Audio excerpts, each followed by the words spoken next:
E ao anjo da igreja de Tiatira escreve: isto diz o Filho de Deus, que tem os olhos como chama de fogo, e os pés semelhantes ao latão reluzente. Eu conheço as tuas obras, o teu amor, o teu serviço, a tua fé, a tua paciência, e que as tuas últimas obras são mais do que as primeiras.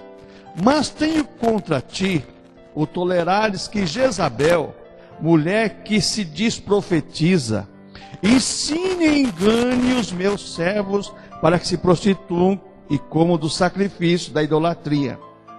Dê-lhe tempo para que se arrependesse da sua prostituição, e não se arrependeu. Eis que porei uma cama, e sobre os que adulteram com ela virá grande tribulação.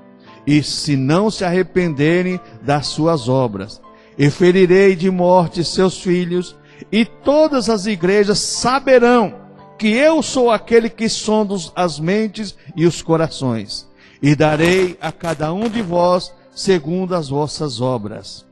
Mas eu vos digo a vós e aos restantes que estão em Tiatira, e todos quantos não têm esta doutrina, e não conheceram, como dizem, as profundezas de Satanás, que outra carga vos não porei.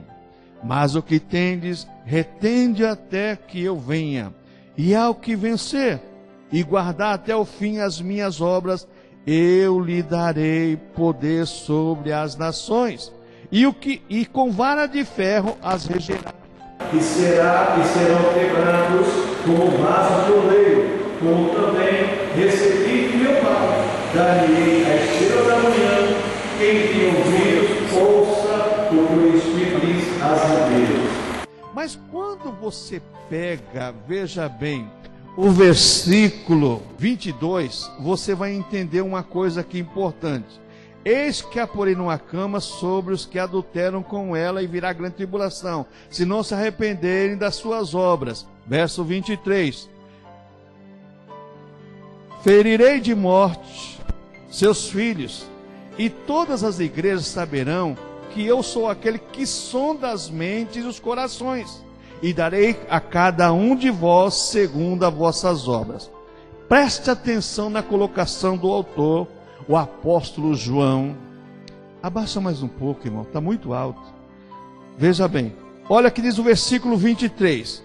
Olha que Jesus disse através do apóstolo João: e ferirei de morte a seus filhos, e todas as igrejas saberão que eu sou aquele que sonda as mentes e os corações.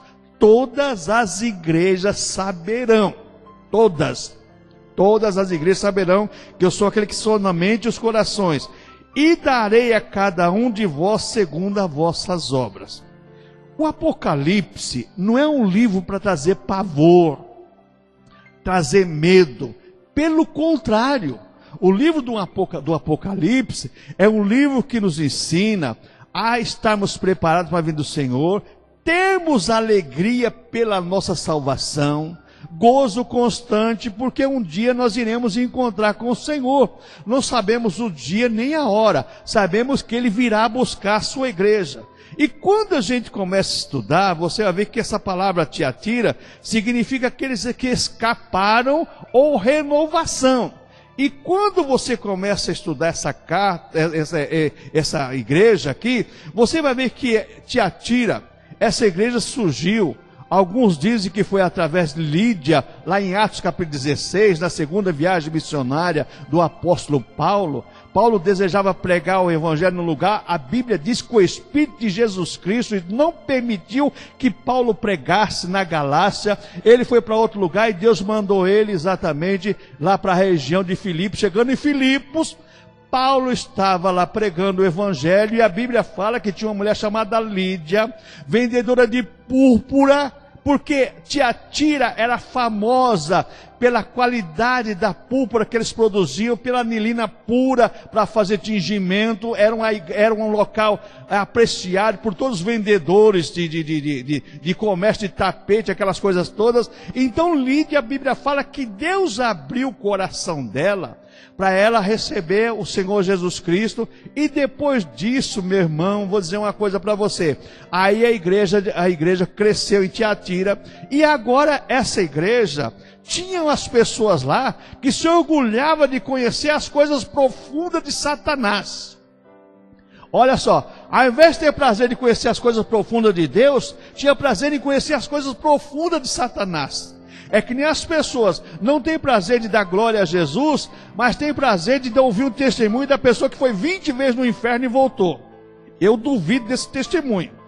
Deus não vai mandar um crente ir lá para o inferno 20 vezes e voltar. E as pessoas não gostam de ouvir a palavra de Deus, mas gostam desses testemunhos mentirosos e fantasiosos.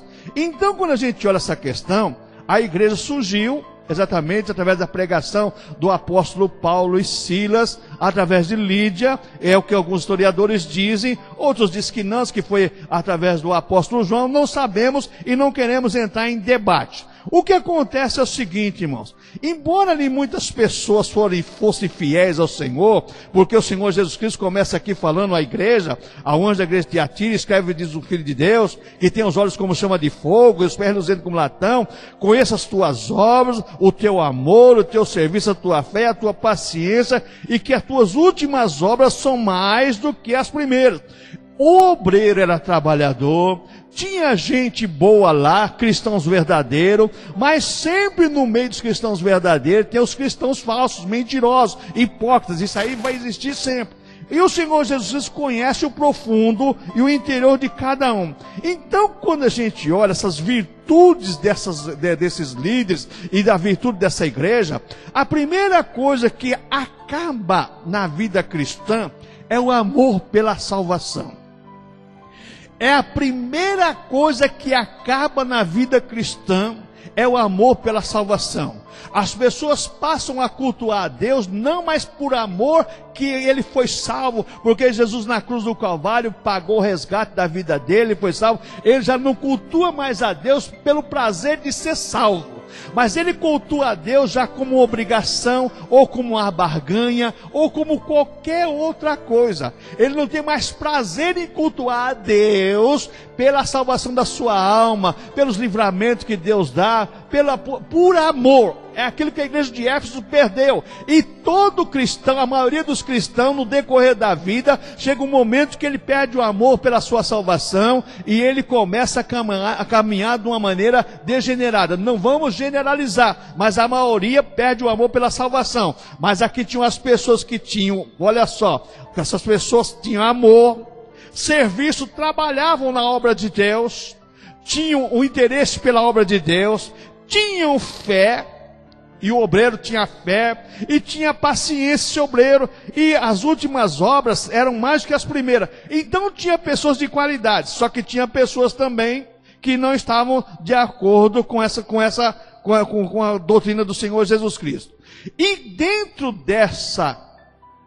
desse grupo de pessoas que não estavam de acordo com o Senhor, tinha uma profetisa chamada Jezabel. E essa profetisa diz que tinha recebido uma revelação de Deus, e ensinava os crentes, aquele grupo de infiéis, a ir contra os princípios do evangelho pregado pelos apóstolos. Irmãos, a pior coisa que existe é profeta mentiroso, profeta enganador, profeta que diz que recebeu uma mensagem de Deus, não recebeu. Esse tipo de gente causa uma desgraça tremenda no arraial de Deus. E essa mulher aqui, Jesus que conhece tudo e todos, ele agora alerta as pessoas. Olha, ele diz no versículo 20, mas tenho contra ti que toleres que Jezabel, mulher que se diz profetiza, se diz, ela não era, se dizia que era profetisa. E é o que acontece hoje com muita gente, se diz que é pregador, se diz que é pastor, se diz que é apóstolo, se diz que é tudo, mas não é nada diante de Deus. Porque em Mateus capítulo 7, Jesus vai falar para essas pessoas, apartai-vos de mim, maldito, não vos conheço. E Jesus agora falando para o líder dessa igreja, eu tenho contra você que você tolera essa mulher ensinar o meu povo a adulterar, como fazia Balaão fez com o povo de Israel, e Jezabel fez com o povo de Israel também, através dos profetas de Baal e através dos profetas de Azera. E a pior prostituição que existe, além da física, é a prostituição espiritual. Irmãos, temos que tomar muito cuidado para o nosso culto não ser um culto místico nos padrões humanos, mas ser sim um culto místico a Jesus Cristo. Ele é o centro do louvor, da adoração e da nossa comunhão com Deus, porque se não for no nome do Senhor Jesus Cristo, nosso culto não chega ao céu. Então o Senhor Jesus Cristo fala aqui, olha, essa mulher se desprofetiza, ensine e engane meus servos, para que se prostituem como do sacrifício da idolatria. Não tem problema não, pode comer, isso não é proibido não, isso você pode fazer, é o que acontece hoje com muita gente. E Jesus agora diz no verso 21, dê-lhe tempo para que se arrependesse da sua prostituição, e não se arrependeu. Bom, primeira coisa que nós vamos meditar, é que essa atitude dessa profetisa foi condenada por Jesus. Irmãos, a pior coisa que existe na nossa vida cristã, ou na vida ministerial, na vida de qualquer líder, é quando as nossas ações são condenadas pelo Senhor, não são aceitas pelo Senhor. Infelizmente, irmãos, o ser humano não cai na realidade, ele não aprende quando Deus deu o ministério para ele, e quando Deus encerrou o ministério dele. Esse é um problema seríssimo. Por causa da fama, por causa do nome, as pessoas não sabem discernir na hora de começar e na hora de parar. Nós temos que saber começar e saber parar. Então, essa infidelidade foi o que? Ela foi condenada. Jesus condenou essa infidelidade cultual da igreja de Tiatira. Uma igreja que tinha tantas coisas boas na liderança, tantas coisas boas em alguns cristãos, mas tinha no meio aquelas pessoas que acabavam praticamente com aquilo tudo. E Jesus agora, ele condena a infidelidade dessa igreja. Por que condenou? Por causa do líder que tolerava essa mulher profetizar. Irmãos, existem certas coisas que não podem ser aceitas no culto. Existem certas coisas que não podem ser aceitas. O culto é para Deus, é para Jesus. E Deus quer o melhor de nós, irmãos. Deus não quer o melhor simplesmente do nosso rebanho, do nosso salário. Deus quer o melhor da nossa vida, porque a nossa vida é dada por Ele. O nosso fôlego de vida é para adorar o Senhor, irmãos. Deus quer o melhor de nós. Qual é o melhor de nós? É o nosso fôlego de vida, para adorarmos, para glorificarmos, para exaltarmos, para fazermos algo para o Senhor. Então Deus condena quando existe o quê? Uma falta de atitude, uma falta, veja bem, de amor pela obra de Deus, uma falta de amor pela salvação das pessoas. Então Deus condena. E esse pecado foi que Deus não tolerou. Jesus condenou essa pessoa, deu tempo para que ela se arrependesse, não se arrependeram. Jesus falou assim, eu vou colocar de cama, vou deixar enfermo. Hoje não podemos ficar enfermo carnal, enfermo fisicamente, mas podemos ficar enfermos espiritualmente. Olha o que tem de cristãos enfermos.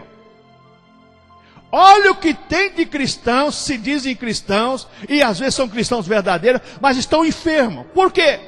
Deram ouvido a palavras de falsos profetas, como essa profetisa.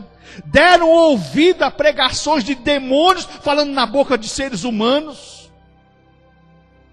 Estão enfermos, sofrendo as consequências. E a culpa, sabe o que é? É depressão. Ah, porque eu estou doente. Não, você deu ouvido à voz do diabo. E agora para sarar, irmãos, não é fácil não. É só através do Espírito Santo, da palavra de Deus. Então Jesus condenou isso. Por que isso, irmãos? Você pega o caso de Jezabel. Jezabel levou o povo de Israel a cultuar Baal. Na época do profeta Elias, Jezabel tinha no palácio 850 profetas para que comiam com ela, com o rei Acabe. Era 400 profetas de Baal e 450 profetas de Azera.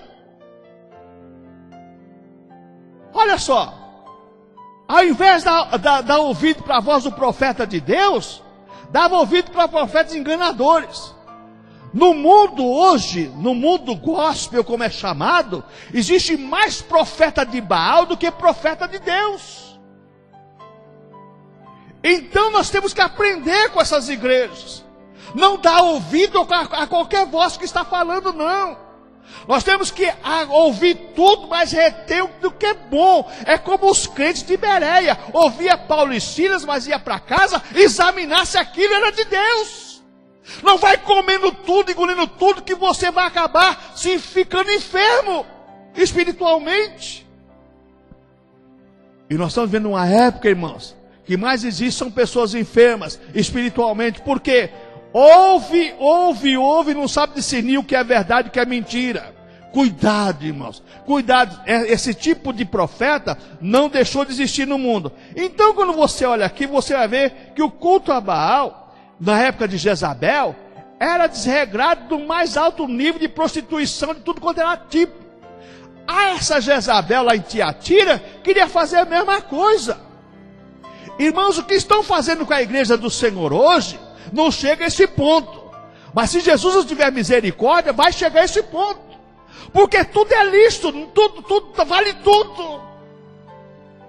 Para se ganhar dinheiro, vale tudo. Não importa o que você faça, o que você deixa de fazer, vale tudo. Irmãos, não é assim. A igreja não pode aceitar tudo. A igreja tem que ter um limite. Deus é santo e Ele vai levar uma igreja santa, imaculada e sem ruga, diz o apóstolo Paulo. Que negócio é esse, irmãos? A coisa bagunçou de uma maneira terrível. Então, quando você olha para essas questões aqui, você vai ver que na época de Jezabel, ela tinha os profetas dela lá, que pregavam o que o rei queria ouvir e o que ela queria ouvir, tudo mentira e falsidade, porque viviam numa boa lá no palácio, e perseguiam o povo de Deus. Irmãos, hoje não é diferente. Quando você fala a verdade em nome de Deus, você expõe a palavra de Deus, você é taxado como careta, como antiquado, como quadrado, como retrógrado, como tudo um monte de coisa. Menos as pessoas podem dizer assim, eu ouvi uma palavra de Deus. Não, as pessoas dizem, não, aquele pastor lá, ele é muito careta, muito antipático, ele é muito violento nas palavras, irmãos. A palavra de Deus não é macia para ninguém, não. Porque o dia que a palavra de Deus for macia para você, você já estará no céu. Porque a palavra de Deus é para a nossa correção, para a nossa repreensão na justiça. Oi, irmãos, que negócio é esse? Não existe palavra de Deus dura, não. A palavra de Deus é para nós. E quando a gente olha essa questão aqui, você vai ver que nessa igreja de Tiatira, essa Jezabel representava exatamente o que está acontecendo, o paganismo dentro da igreja. Hoje o paganismo na igreja é desenfreado. Existe tudo que você pensar. É menorá, é chofar, é candelabro, que é tantas coisas, são roupas típicas, é quipá, é um monte de coisa. Irmãos, existe uma profecia. Meu bisavô já falava disso, hoje eu me lembro do meu bisavô quando falava. Existe uma profecia dentro do povo judeu, os ortodoxos, os rabinos ortodoxos, que quando dentro das igrejas se dizem cristãos, houvesse muitas coisas relacionadas ao culto de Israel, o Messias de Israel estava voltando, estava próximo. Então nós como igreja cristã, estamos vendo as igrejas se modernizando no culto israelita. Jesus está voltando para arrebatar a sua igreja. Aquele que estiver limpo, limpe-se mais ainda. Aquele que estiver sujo, suje mais ainda. Mas tem uma coisa, se você estiver limpo, você sobe. Se estiver sujo, vai ficar. A verdade é essa. Se estiver limpo, sobe. Se estiver sujo, vai ficar. Apocalipse é uma instrução para nós, como servos e servas de Deus. Cuidar da nossa vida. E quando a gente entra nessa questão, irmãos, é impossível você misturar cristianismo, o cristianismo verdadeiro, bíblico, autêntico dos apóstolos, com qualquer outro sistema de culto. Não existe possibilidade. O culto a Cristo é especial, é voltado a Cristo. É somente direcionado a Cristo. Não existe um outro intermediário. Não existe uma outra coisa. Não, o modelo de culto é exaltação a Cristo. Porque Jesus falou, é necessário que eu vá, para que envie o Consolador para estar convosco. Ele vai testificar de mim. É Ele que está em nós. É Ele que faz esse intercâmbio entre nós, Jesus Cristo. É Ele que exalta a Cristo. É Ele que glorifica a Cristo através da sua palavra, através da sua boca. É Ele que glorifica a Cristo. Não adianta criar sistemas, irmãos. Não cabe sistemas no culto a Cristo. Não existe uma nova metodologia. Não existe. O culto é para ser oferecido exclusivamente ao Senhor Jesus Cristo. Então é impossível misturar cristianismo com qualquer outro sistema de culto. E é interessante, mas quando você começa a ver essas coisas, você vai ver que a primeira coisa que acontece, a fé dos cristãos estão comprometida não com o Senhor, mas com o sistema. Vocês estão entendendo? A fé dessas pessoas não estão firmada no Senhor, estão firmadas no sistema. Porque deu certo, porque dá certo, e essa tese é minha, nem tudo que dá certo é certo. Mas a fé está no sistema. Irmãos, a nossa fé tem que estar no Senhor que nos salvou. A nossa fé tem que estar nos Deus que nos salvou e nos Deus que requer de nós a nossa adoração verdadeira. Qual é o sacrifício que Deus, Jesus exige de nós? Sacrifício dos nossos lábios, que é o nosso louvor e adoração a Ele. Nada mais do que isso. Agora o que acontece com essas pessoas, irmãos? A fé está comprometida, compromissada com algumas lideranças, compromissada com o sistema de franquia de igrejas hoje, que tem que arrecadar, não importa se a alma vai para o inferno ou não. O importante é que entra dinheiro. Sexta-feira fui visitar uma irmã no Heliópolis, lá na UTI, e estava orando por ela lá. A irmã do lado assim, chorando, e a filha olhando para mim assim, olhando. Aí eu falei, a senhora quer oração? Faz 3 meses que eu estou aqui esperando uma oração. 3 meses. Crente de uma igreja aí. Sem tomar santa ceia, sem ninguém visitá-la, sem nada. Oramos. Ontem a irmã mandou, a irmã que está aqui nós visitamos, mandou aviso. Aquela família diz que não sabe como agradecer o que vocês fizeram por ela lá. Eu falei, não fizemos nada, oramos, nossa obrigação é orar. Acabou, nada mais do que isso. Irmãos, cuidado com o que você ouve, cuidado com essas pessoas, eles não têm compromisso com a sua vida não. Se você for para o inferno, o problema é seu. Desde que você dá a sua lã, a sua carne, a ovelha dá o leite, e se não tiver carne mais, dá o osso para que seja roído, ou vendido para fazer botão, está tudo certo. Mas não é assim. A fé em Jesus Cristo não pode estar compromissada com o sistema. Sua fé é salvador da tua alma, da tua vida. Não deixe a sua fé se embaraçar, como a palavra de Deus, que nós não podemos nos embaraçar com as coisas deste mundo. Mas os sistemas que tentam implantar nas igrejas hoje é para embaraçar a fé das pessoas, é para as pessoas ficarem embaraçadas. Então a igreja de Tiatira sofreu muito com esse sistema de coisa. Por que isso, irmão? Sabe por quê? Porque os falsos profetas sempre existiram. João já falou naquela época assim, ó, filhinhos, acautelai-vos. Porque os falsos profetas, Pedro também falou, sempre vai existir no meio de vós. E João falou do anticristo, que já o espírito do anticristo opera nos filhos das desobediências. E se nós não tomarmos cuidado, irmãos, ao invés da nossa fé ser entronizada em Cristo, vai ser entronizada no sistema, como essa mulher Jezabel queria fazer. O que nós aprendemos mais? Irmãos, distorcer doutrinas bíblicas é uma das ações primordiais de Satanás. Distorcer doutrinas bíblicas é uma das ocupações primordial de Satanás. Você prega uma doutrina verdadeira, a doutrina da salvação, a doutrina da redenção em Cristo, da adoção em Cristo, da regeneração, aparece alguém pregando completamente ao contrário. Então, distorcer a doutrina bíblica é uma tarefa do capeta e seus anjos. E Paulo, escrevendo aos Coríntios, lá em 2 Coríntios capítulo 11, capítulo 12, ele chega a falar assim, ó: e não é de admirar que os seus ministros se transformem em anjos de luz.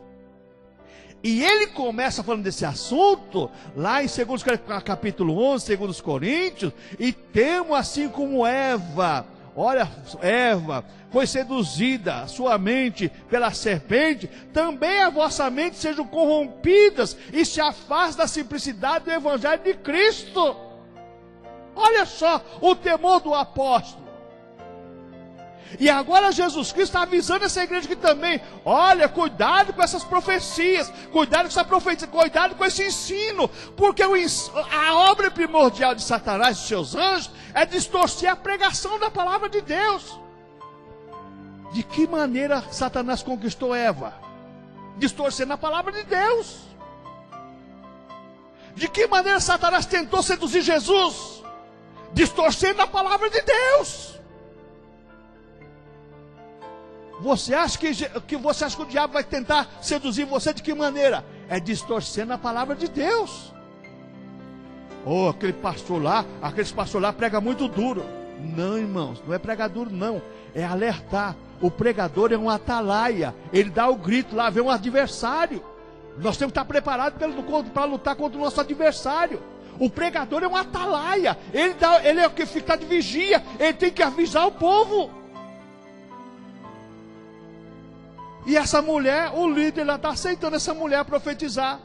E Satanás agora está tentando distorcer o verdadeiro evangelho. E que é a obra primordial dele, principal dele, distorcer a palavra de Deus. Então o que acontece? A doutrina estava sendo negligenciada, a verdadeira doutrina. E quando você ouve essas coisas, olha só, quando você ouve essas coisas, distorcer a palavra de Deus, negociar a palavra de Deus, isso aí é antigo. Mas hoje, irmãos, hoje a coisa está complicada.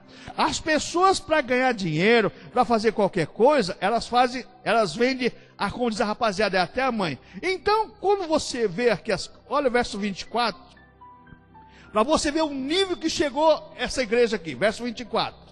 Mas eu vos digo a vós e aos restantes que estão em Tiatira, e a todos quantos não têm esta doutrina, e não conheceram, como dizem as profundezas de Satanás, que outra carga não vos porei.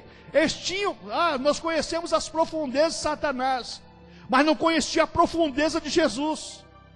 Aí você pega a carta aos Efésios, e o apóstolo diz assim, olha, que você venha conhecer qual é a profundidade, a largura, a altura e o comprimento do quê? Do amor de Cristo, da tua salvação, da sua comunhão com Ele, da sua vida cristã com Ele. Então essas pessoas agora, elas se aprofundavam e a história diz que essas pessoas eram chamados os iniciados nessa religião, dessa profetisa, os iniciados da religião.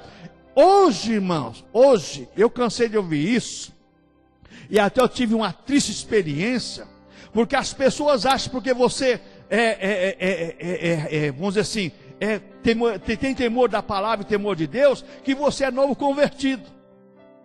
E não é assim, irmãos. Temor da palavra de Deus é reverência à salvação, é reverência ao Senhor que te salvou, é amor pela sua salvação. E as pessoas hoje acham que é o seguinte, só o primeiro amor é para nos levar a Cristo, mas esse amor não pode ser apagado, não pode ser extinguido. Esse amor tem que permanecer em nossa alma, em nossa mente, no nosso coração, porque senão, irmãos, as falsas doutrinas vai tirar esse amor, vai colocar uma outra coisa no lugar do amor da salvação. E quando a gente olha essa questão, você vai ver algumas coisas importantes aqui. Nessa igreja existem algumas virtudes que nos ensinam a conservarmos para termos uma vida de vitória com o Senhor em nossa vida. Versículo 25, você vai ver aqui, olha. Mas o que tendes, retende-o até que eu venha. Mas o que você tem, retém até que eu venha. O que você tem que reter até que Jesus venha? Primeira coisa é a fé. A sua fé não pode ser moldada por um sistema, e a sua fé não pode ser mudada por uma imposição. A Bíblia diz que nós recebemos fé pelo ouvir e ouvir a palavra de Deus. E a fé é um dom de Deus, a fé salvífica é um dom de Deus. Então você tem que preservar a fé. Irmãos, não é fácil você preservar a fé, porque você vai ouvir tantas coisas distorcidas, que você muitas vezes vai ficar até em dúvida, e vai começar a surgir os porquê. Então, primeira coisa para nós para nós conservarmos, é a nossa fé sincera no Senhor. Não é uma fé fingida, mas uma fé sincera no Senhor Jesus Cristo.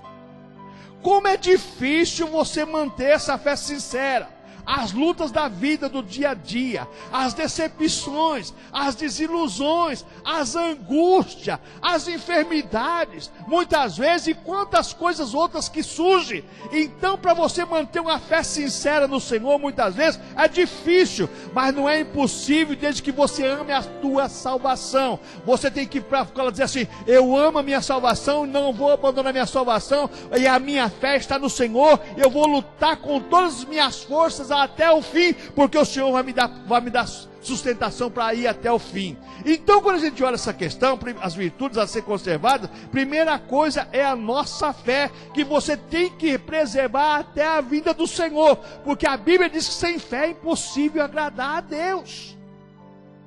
E os que buscam a Deus tem que ter fé, e fé sincera para com Deus. Uma outra coisa que nós temos que ver é que, além de termos fé, nós temos que manter também, sabe o que?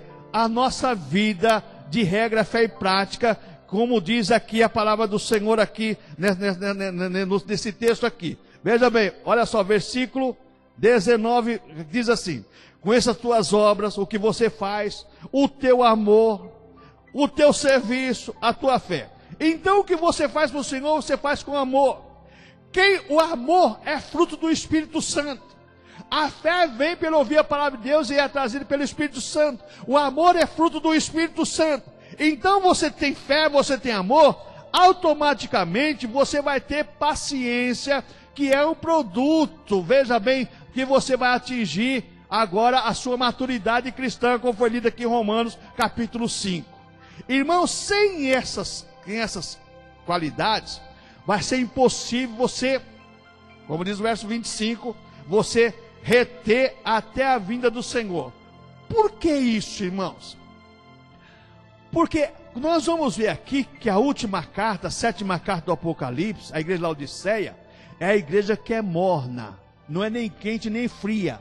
Aceita tudo quanto é tipo de ensino e aceita qualquer tipo de instrução. Aceita tudo, vale tudo. É que nem o camarada falou para mim assim: eu também vou abrir uma igreja, a igreja da seita. Aceita cheque, aceita dízimo, aceita tudo. Irmãos, ó, zombando. Falei, tá certo, então abre que você vai ver o que é bom para você. O inferno está te esperando. Irmãos, toma muito cuidado. Então o que você tem que preservar? Você tem que preservar a sua fé, o seu amor cristão. Irmãos, na nossa vida cristã, o amor que é fruto do Espírito Santo, se tem uma coisa que Satanás também trabalha, e os seus anjos trabalham, é para tirar o amor do seu coração. Porque o amor gera em você alegria, gera em você gozo, gera em você felicidade. E se tem uma coisa que o nosso adversário não gosta, é de ver crente feliz. Ele não gosta de ver crente feliz. Ele vai trabalhar de tudo e com todos que estão próximos a você para tirar sua alegria. E às vezes vai usar pessoa do seu lado, que pessoa que você ama, que você gosta, mas vai trabalhar para tirar sua alegria. Irmãos, isso é uma realidade. E para você perseverar, preservar esse amor só através da sua vida com Deus, uma vida íntegra com Deus, de leitura da palavra, de oração, de jejum, porque senão você vai perder a sua fé e você vai perder seu amor pela salvação e seu amor a Cristo. Seu amor vai esfriar. Por que Jesus falou que no fim dos tempos o amor de muitos esfriaria? Por quê, irmãos? E Pedro fala que alguns dizem, e está demorando, mas Pedro fala assim, ó, um dia para o Senhor é como 1000 anos como um dia. O Senhor não retarda a sua vinda, como muitos dizem, não. O Senhor Jesus Cristo, irmão, Ele está voltando. A igreja de Tiatira nos ensina a estarmos preparados para a volta do Senhor. Então, para você preservar essas virtudes, conservar essas virtudes, primeiro a fé, segundo o seu amor. Amor, fé e amor. Automaticamente vem a outra coisa, paciência. O salmista chega a dizer assim, ó, esperei com paciência no Senhor. Como é difícil você esperar com paciência. Eu mesmo, irmãos, eu vou te falar uma coisa, olha, eu às vezes eu me irrito, porque você quer me irritar é fácil, marca comigo 9 horas e chega 9h10, 9h15, já me irritou, porque se eu marcar com você 9 horas, 10 para as 9, ou 15 para as 9, ou 8h30, já estou lá. Irmãos, paciência. A nossa vida cristã, além de fé e amor, temos que ter paciência. Tem hora, irmãos, dá vontade de você dar um chute para o ar? Tem! Todos nós já tivemos esse momento. Mas não é chutar para o ar que vai resolver o problema. Fazer como o salmista, quem me dera asas como pombo e voaria para o deserto, acabou o problema. Não, ele ia simplesmente, Deus ia dar asa para ele, ia voar, ia levar o problema para o deserto. Porque o problema não ia sair da vida dele. A pessoa muda daqui, vou mudar lá para o Nordeste, porque lá eu vou acabar o problema. Com a pessoa aí, o filho começou a dar problema, não vou para lá que não vai ter problema. Aí há poucos dias encontrei e aí voltou. Rapaz, você não sabe da maior. É lá que meu filho deu trabalho, está preso. Irmãos, problema, você transfere de um lugar para o outro. O problema tem que ser resolvido, é onde você está. É a sua vida cristã, a paciência. Você tem que cuidar através da fé e do amor, ser paciente, ser longânimo. Esperei com paciência o Senhor, tradução de esperei confiadamente pelo Senhor. Ele ouviu o meu clamor, ouviu a minha voz, tirou-me do saco de lodo, pôs os meus pés sobre uma rocha, onde eu estou firme. Você espera com paciência, através da fé e do amor, a sua vida vai ficar firme no Senhor Jesus Cristo, que é a rocha da tua salvação. Mas as pessoas, irmãos, não estão tendo essa paciência, por quê? Porque é difícil conservar essas virtudes, essas qualidades que são dadas por Deus. Uma outra coisa que nós vemos aqui, irmãos, que também vai acabando na vida cristã, é a firmeza na fé. A pessoa ser firme, constante. Você acreditar, você crer. Mesmo não vendo o resultado, mas você crê. Como é difícil você preservar isso. Você preservar a fé, você conservar. Por isso que Hebreus capítulo 11 fala sobre os heróis da fé. E a Bíblia fala que eles, não vendo, mas crendo, todos alcançaram o grande testemunho.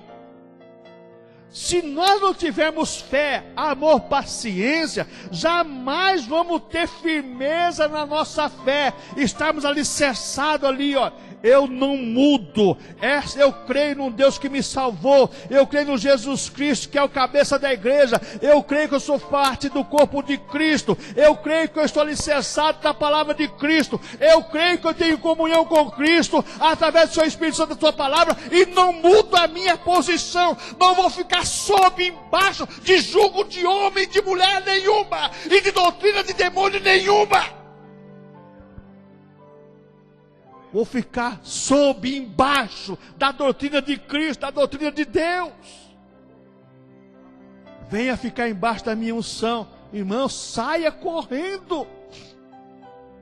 Homem não pode dar cobertura para homem, não. Quem dá cobertura para você é o Espírito Santo de Deus, através dos anjos de Deus, que Ele coloca para te proteger, para te guardar, como diz Hebreus capítulo 1, verso 14. Então você preservar a fé, a firmeza da fé, estar alicerçado, seguro, não é fácil. É somente através da fé, do amor pela tua salvação, e você está a ter paciência, e você está firme nessa caminhada, você não muda, você permanece, mesmo diante das lutas, diante das dificuldades da vida, diante das incertezas da vida, você está ali firme. Dobre o seu joelho, e você muitas vezes não tem força para orar, mas a tua fé alcança o trono da graça, e do Senhor vem o refúgio para a tua alma. Mas hoje, irmão, esse evangelho moderno, o evangelho do fast food da fé, do delivery da fé, entrega imediata, não, irmãos. Nós temos um compromisso com Deus. É como dizia um homem de Deus, século XVI: salvação é regada com lágrimas e adubada com oração. É isso que nós devemos fazer. Outra coisa, irmãos, para nós mantermos nossa conduta íntegra, sabe o que acontece, irmãos? Requer que nós tenhamos aqui um espírito, alma e corpo voltado ao Senhor. Irmãos, isso aqui é um problema sério. Para hoje, para muitas religiões que se dizem cristã, Deus só quer o seu coração. Não, irmãos, Jesus quer o seu corpo, alma e espírito. Jesus quer você por completo. Jesus não quer só uma parte de você. Jesus quer você. Jesus não entregou lá na cruz se entregou na cruz do Calvário uma parte dele. Ele se entregou por total. Ele se entregou por inteiro. Ele se entregou por inteiro. Jesus quer de cada um de nós corpo, alma e espírito. Paulo escreveu em Tessalonicenses capítulo 5, verso 23, ele fala sobre isso. Que o nosso corpo, alma e espírito sejam dados ao Senhor, oferecidos ao Senhor. Em Romanos 12 ele diz o quê? Apresentai-vos vossos corpos como sacrifício vivo e agradável a Deus, que é o vosso culto racional. Hoje, por não ter esse modelo de ensinamento bíblico, escriturístico, Jesus só quer o teu coração. Venha para Ele da maneira que você está, fica da maneira que... Não, venha da maneira que você está, mas Jesus vai te mudar. Jesus vai mudar a sua mente, mudar seu coração, mudar seu comportamento. Jesus vai te moldar nos padrões dEle. Porque se for para ficar da maneira que está, então fica no mundo. Mas Jesus quer moldar o coração das pessoas. Então, quando Jesus fala assim, olha, vocês venham a mim, aprender de mim que sou manso e humilde de coração, encontrarei descanso para vossas almas. Vinde, todos estáis cansados e oprimidos, vos aliviarei. Ele fala, venha Jesus. Mas ele diz, tomai sobre vós o meu jugo, e aprendei de mim que sou manso e humilde de coração, e encontrarei descanso para vossas almas. Aprende de Jesus. Aprende dele, que aí você vai ter descanso, vai ter gozo, vai ter alegria. Mesmo diante das aflições da vida, das dificuldades da vida, você vai ter nos teus lábios um glória a Deus. Mesmo diante das incertezas, você vai ter nos teus lábios glória a Jesus. Não é fácil, irmão, ser cristão não. Ser cristão não é fácil, mas é uma dádiva de Deus para a nossa eternidade. E sem Jesus nós não vamos viver eternamente com Deus, não. Sem Jesus as pessoas vão para o inferno. É outra coisa que as pessoas... Olha, não existe inferno mais para muita gente. Não, existe céu e inferno, está na Bíblia Sagrada. Então outra coisa que nós vemos, irmãos, agora, aqui, você vai ver agora no versículo 26, o que eu quero terminar dizendo para você. Ao que vencer e guardar até o fim as minhas obras, eu lhe darei poder sobre as nações. Vencedor é aquele que com esmero e abnegação persevera-se em integridade diante do Senhor. E quando a gente vê essa questão aqui, irmãos, olha só, você quando vê aqui em Apocalipse capítulo 2, verso 17, Jesus falou assim, ó, Apocalipse 2, 17, Jesus falou assim, olha, ao que vencer, darei de comer do maná escondido.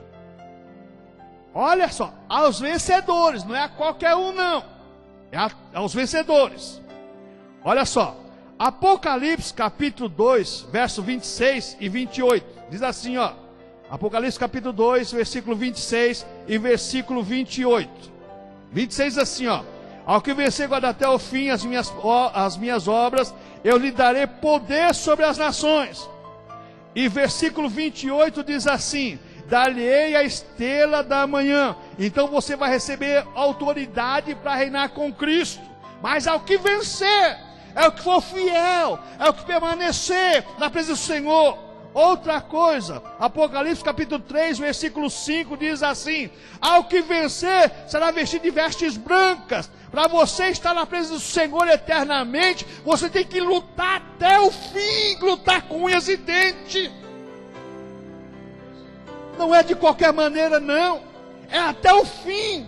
Ao que vencer será vestido de veste branca, lutar até o fim.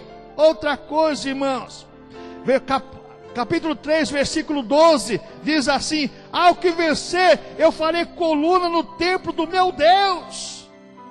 Persevera que você vai viver eternamente com o Senhor, do lado do Senhor.